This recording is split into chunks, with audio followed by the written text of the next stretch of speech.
ଶୀତୁଆ ସକାଳ, ଚାରିଆଡ଼େ କୁହୁଡ଼ିରେ ଭର୍ତ୍ତି। ସବୁଦିନ ଭଳି ସେଦିନ ମଧ୍ୟ ବାଲକୋନିରେ ପଡ଼ିଥିବା ଚେୟାରରେ ବସି ଚା' ପିଉଥାଏ। ଶୀତୁଆ ସକାଳରେ ଚା' ପିଇବାର ମଜା ହିଁ କିଛି ଅଲଗା। କଅଁଳିଆ ଖରା ପଡ଼ି ଆସୁଥାଏ। ଅଳ୍ପ ଦୂରରେ ତାଳ ଗଛଟିରେ ବାଇଚଢ଼େଇ ଦୁଇଟି ଖେଳୁଥାନ୍ତି ଓହଳରେ।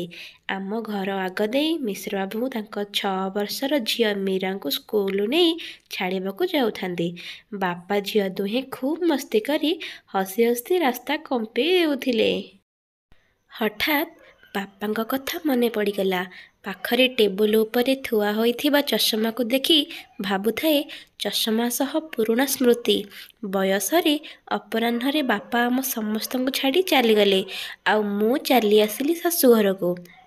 ନାନୀ ଯୌତୁକ ସହ ସାଙ୍ଗରେ ଆଣି ଦେଇଥିଲି ବାପାଙ୍କର ଏ ଚଷମାଟିକୁ।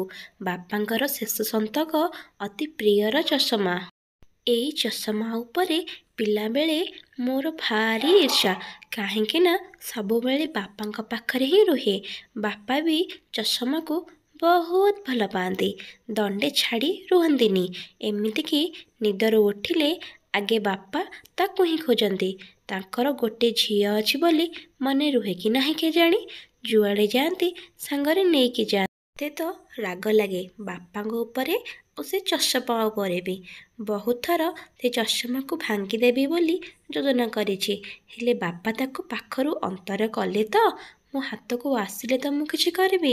ଏ ଛାର ଚଷମା ଦୁଇଟା କାଚ ଦେହରେ ଗୋଟେ ମୋଟା ଫ୍ରେମ୍ ଲାଗିଛି।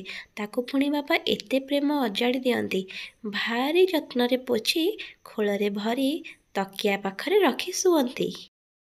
ଥରେ ରାଗମିଶା ଅଭିମାନ ମୁହଁ ଖୋଲି କହିଦେଲି, କିଣିକି ଆଣିଥିବା ଚଷମାଟି ଉପରେ ଏତେ ଭଲ ପାଇବା, ଏତେ ଘନିଷ୍ଠ ସେ ତୁମର, ଅଥଚ ମୁଁ ତୁମ ଝିଅ ନା ବାପା?